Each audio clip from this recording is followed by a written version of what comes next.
Directions for playing book character Guess Who. So you will need a partner first off.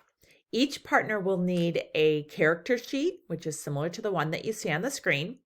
You're going to need a baggie of characters that are cut apart so that you can choose from those. And you're going to need something to put between you so that you can't see each other's character sheet. You're also going to need like little markers of some sort. Maybe they're just torn up pieces of paper. Maybe they're little chips from math or snap cubes, something to cover up the characters when you delete them from your guesses. When it's time to start, you can, on your turn, you'll take turns, one question at a time.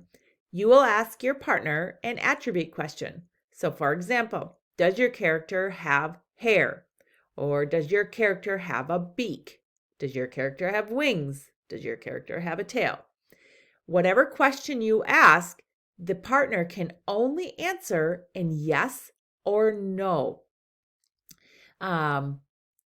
Then, as if your attribute does not match your characters, or if they say no, so for example, if I said, does your character have a beak? And they said no, I would put a little marker on every character on my sheet that has a beak because I know it can't be them.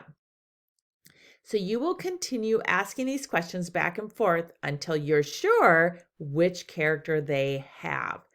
So on your next turn, when you think you know the answer, on that turn, you'll say, is your character Clifford? Or is your character, whatever one you come down to. If you're correct, the game is just over and then you can start a new one. If your answer is no, then you've got some work cut out because somehow you might have missed one of those.